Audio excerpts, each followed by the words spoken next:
The Indian Premier League is one of the most successful franchisee based cricket leagues in the world. But have you ever wondered what goes on behind the show? What does it take to run the biggest league in the world? And what the future holds for it? Sportstar caught up with Arun Singh Dhumal, the IPL chairman, at the sidelines of Playcom 2025 Business of Sports Summit, and here's what he had to say. Perfect, sir. We'll get right to the point. So, the IPL across the 18 years, it's become a brand in itself. It's been successful economically with the fans as well. And we've seen other sports try to create such a system where they have franchisees and a tournament of such type. What do you think is the best quality out of IPL that such leagues can pick up? I think IPL has not only become a brand, but to my mind, post independent, it is the number one Make in India brand. Thanks to all the fans who stood with us all these years, who worked very closely with us, the kind of engagement that we have had, the kind of feedback that they gave, we have kept on improvising over the years. And the competitiveness of the tournament is the hallmark, I think, which has led to this great success for this tournament. In 18 years, nobody could have imagined a league which started with such a small input investment to become the second highest global sporting league in the world. So I would like to give all the credit to all the fans and all the players who have contributed over the years, making it such a successful tournament. So you briefly mentioned about innovation, and IPL has inclined towards innovating the game in the more recent years. Uh, what is the process of innovation? As in, how long does it take to envisage an idea, then formulate the rules around that, and then bring it into practice? See, if you would have seen the tournament, how it has evolved over the years, we made sure that every ball is an event in this tournament. So many was, if you see the 2023 IPL season, there were about 16 games which went to the last over. Next year, about 24 games went till the last over. Most of the games went till the last ball. And that is what kept you engaging for those 3 hours. That is the beauty of this tournament.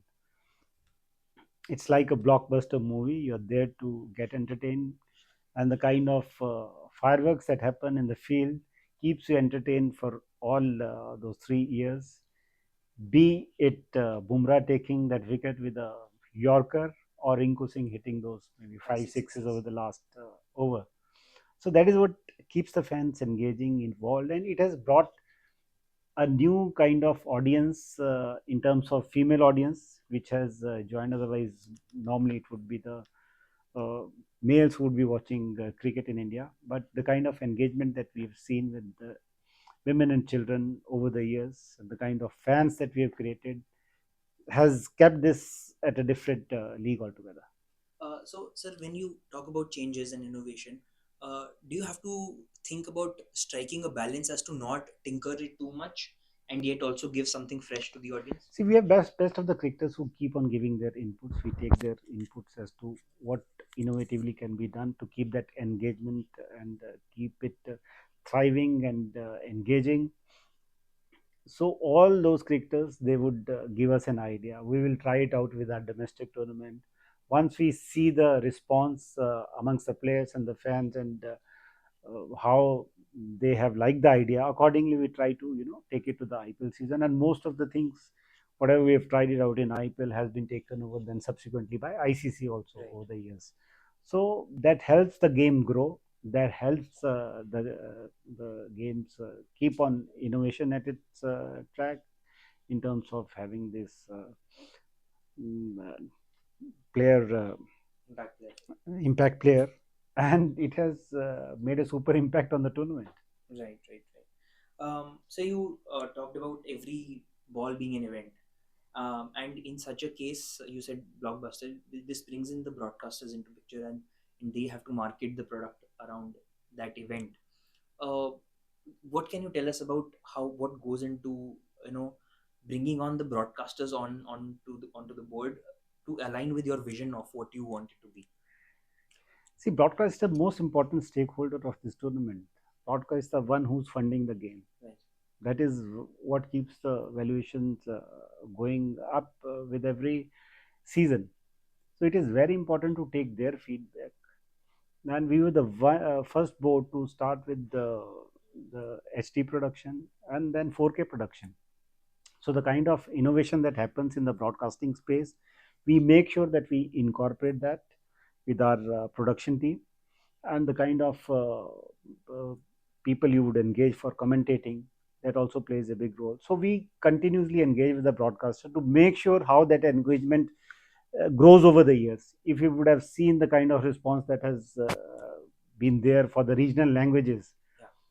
so it has grown over the length and breadth of this country, primarily because of these innovations that keep on helping engaging, whether it is the rural India, whether it is the urban India, semi-urban India. Everyone is engrossed for those 2.5 months to this tournament, thanks to these innovations that we keep on working around along with the broadcaster.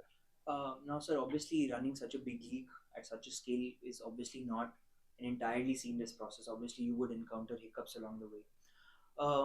Recently, we've seen such leagues in other sports face obstacles, wherein there've been legal cases and there've been disputes. How to sort of keep that away, and as in, okay, they will face such issues, but the task or the overall tournament should not steer away from the overall goal, that is the improvement of sport. What can other sports learn from IPL in that regard? I think for that, I would like to thank the kind of leadership that we have had in the BCCI over the years. Leaders would have changed, but the kind of continuity that has been there in terms of engagement and making sure that keep the cricket at the core of their decision process, that has been the core with all the leaders who've taken it over the years. And we are very glad that the kind of people who have run the BCCI over last 3-4 decades, they have put in all the hard works, and we have made sure that whatever legacy they have given us, we continue with that and keep improving upon that. Now, sir, talking about the growth of IPL, obviously now franchises are investing abroad. Uh, do you think that this will be mainstream cricket, say 10 years down the line, wherein it'll be more a caravan style and where players will go country to country playing domestic leagues? I think it is not up to the administrator. When we start thinking that we are the one who are driving the game, then I think I am against that thought process. It is ultimately the fan who's driving the sport. So, in case the fan is happy with T20 kind of a cricket, and if he is happy with this kind of franchise cricket to take place, given what IPL has created in the last about 18 seasons, everyone else thought that let us start it at their level, be it Big Bash, be it Caribbean League, be it hundreds, be it UAE League. So that success, when they have seen, they would want to try it out, and it augurs well for the game. The kind of pool that has been created in UAE, for that matter, who would have imagined UAE to start with the league? But it's happening. You know that BCCI contribution to ICC is close to 90%. So in a way, BCCI plays a big role in terms of funding cricket across the globe. I am very happy in case my franchise owners are doing the same, with helping all these leagues evolve, and be it Caribbean, be it Big Bash, be it 100, be it UAE, be it South Africa. Because ultimately, if you want to grow the game, it has to grow across the globe. So BCCI is doing its role at ICC level. So in case my franchise owners, they are making money and they would want to take that role in helping these leagues to grow in across the other demographies of the globe, I'll be happy for that. Well, ultimately, the game has to grow. Game is benefiting. You have a great pool of players which is emerging. Who would have imagined Afghanistan players to do so well? Thanks to IPL and the kind of participation that they got, the kind of platform that they got, that country has grown over the years. Now, sir, you've obviously with IPL and WPL. What is your overall take on the sporting ecosystem? As in, obviously, cricket enjoys a huge popularity across the country as well, which sort of helps both these products. Um, how can the sports who are not that popular, you obviously said about creating a sort of using the stars of the game to create that kind of a pipeline and creating that atmosphere in the sport. But overall, if you have to sum it up as to what are the best aspects out of these two leagues that other sports who are still not as popular as cricket can take out of these two See, tournaments. we need to do brainstorming about it. Now that we are aspiring to host Olympics going forward, be it 2032, 36, whenever it has to come, we have to make sure that we have a pool of players ready for all the games. We are fortunate as administrator of BCCI that we have the kind of uh, craze that we have for cricket in India. It is not there for any other game. But there are so many pockets in India wherein the kind of craze they would have, say for soccer, is phenomenal. Kabaddi, phenomenal. Some pocket you will have a big craze for hockey. So we have to identify all these belts and make sure we need to plan going forward. One idea could be pick up one sport, one corporate, one state for that particular sport, and make sure that you create that infrastructure to train them. Pick up 100 at least, 200 at least, whatever, starting from under 14 to under 19 to under 23 level.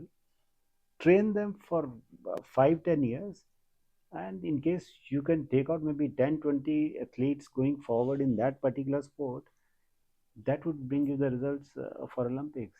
So we need to brainstorm and decide now. We can create the infrastructure as far as stadium is concerned. I have no doubt about it. But how to train the athletes going forward, be it 20 years down the line, 10 years down the line, 8 years down the line, we have to start thinking now. Start training that force of youngsters and make sure that when we host that Olympics, we win the medals for our country.